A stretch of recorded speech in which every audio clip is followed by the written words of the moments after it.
আজকে বিকেলে অর্থাৎ কিছুক্ষণ পরেই অন্নপূর্ণা ভান্ডারের ফর্ম ফিল আপ শুরু হয়ে যাবে। কিন্তু যে ডকুমেন্টগুলো আপনাদের হাতের সামনে রাখতে হবে এই ফর্ম ফিল আপ করবার জন্য, অথবা এই ফর্মের জন্য লাগবে যে ডকুমেন্টগুলো বা যে সার্টিফিকেট কাগজগুলো, সেগুলো কিন্তু আপনাদের মধ্যে অনেকেই জানেন কিন্তু ভুলে গেছেন, যেহেতু লক্ষ্মীর ভান্ডার অনেকদিন আগে অ্যাপ্লাই করেছিলেন। আজকের এই ভিডিওতে আমি বলবো প্রত্যেককে যে কিভাবে আপনারা অন্নপূর্ণা ভান্ডারের ফর্ম ফিল আপ করবেন এবং কি ডকুমেন্ট আপনার লাগবে। অবশ্যই বলে রাখি, আজকে বিকেলে ফর্ম পাবলিশ হবে। তার আগে এই ভিডিওটা অত্যন্ত কাজে লাগবে বলে আমি মনে করি। সেই কারণে আপনাদেরকে বলবো, আপনারা এই ভিডিওটা প্রচুর শেয়ার করুন।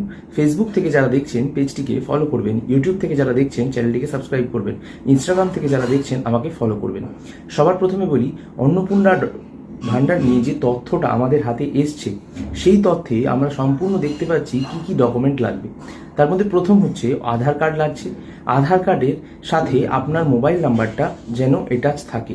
এবার অনেকের আধার কার্ডের সাথে নিজস্ব মোবাইল নাম্বার অ্যাটাচ নেই। অনেক মহিলার হাজবেন্ডের কিংবা ছেলের বা কোনো অন্য সম্পর্কের তাদের নাম্বার দিয়ে রেখেছে বা তাদের স্বামীদের নাম্বার দিয়ে রেখেছে। তাদের কি কোনো প্রবলেম হবে?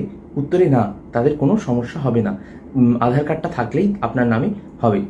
ভোটার আইডি কার্ড থাকলে আপনার ভালো হয়। এবারে একটা কথা বলি, ভোটার আইডি কার্ড অনেকের বাতিল হয়ে গিয়েছে বা ডিলিট হয়ে গিয়েছে নাম। তাদের কি করতে হবে? আপনাদের নতুন করে আবেদন করতে হবে এবং যে অনলাইনে অ্যাপ্লিকেশনের জন্য ওয়েবসাইটটা তৈরি হচ্ছে সেখানে একটা অপশান থাকবে, যে অপশানে সম্পূর্ণ লেখা থাকবে যে আপনার নাম কি ডিলিটেড হয়েছে এসআইআরে, ইয়েস অর নো। আপনার যদি নাম ডিলিট হয়ে যায় তাহলে আপনি ইয়েস করবেন, আপনার যদি নাম ডিলিট না হয় তাহলে নো করবেন, করে আপনি কিন্তু সাবমিট করবেন ফর্মটা। সেটা দেখিয়ে দেবো পরে form A to Z fill আপের পদ্ধতি। এরপর আপনার একটা রেসিডেন্সিয়াল প্রুফ লাগবে, সেটা বার্থ সার্টিফিকেট, সেটা আধার কার্ড হতে পারে, ভোটার কার্ড, যে কোনো একটা হতে পারে। আর ব্যাংক অ্যাকাউন্টের পাসবই লাগবে বা স্টেটমেন্ট লাগবে। ব্যাংক অ্যাকাউন্টের জন্য দেখবেন ব্যাংক থেকে একটা পাসবই দেয়, ওর প্রথম পৃষ্ঠাটা অবশ্যই আপনার কাজে লাগবে, এবং পাসপোর্ট সাইজের ফটোগ্রাফ লাগবে। ব্যাস এই 4-5টা ডকুমেন্ট থাকলেই আপনি কিন্তু পেয়ে যাবেন অন্নপূর্ণা ভান্ডারের টাকা। আর অন্নপূর্ণা ভান্ডারের জন্য এই 4টি ডকুমেন্ট আপনি সবার প্রথমে রাখুন। আপনার যখনই সঙ্গে সঙ্গে আপনার ফর্ম ফিল আপের জন্য শুরু হয়ে যাবে, আমরা ভিডিও আনবো। কিন্তু তার আগেও বলে দিই, আপনারা অনলাইন পোর্টাল যেটা আসবে আমরা শেয়ার করে দেবো বা দেখিয়ে দেবো। আপনারা ওখানে গিয়ে পোর্টালে যাবেন, তারপর আপনারা নিউ অ্যাপ্লিসেন্ট হলে নিউ অ্যাপ্লিসেন্টে ক্লিক করবেন।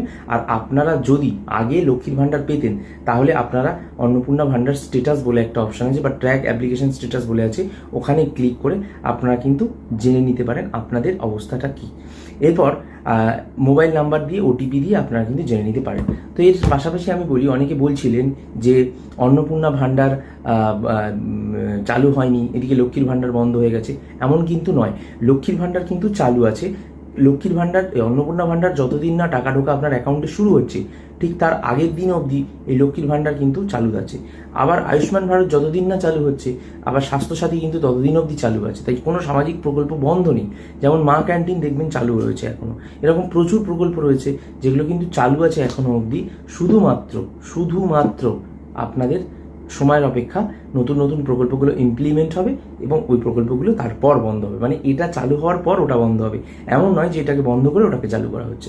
তো আশা করছি আপনাদের কাছে পরিষ্কার। আপনারা এই ডকুমেন্টগুলো সামনে রাখুন, যে পদ্ধতি বললাম সেই পদ্ধতি ব্যবহার করুন, ফর্ম ফিল আপ করুন।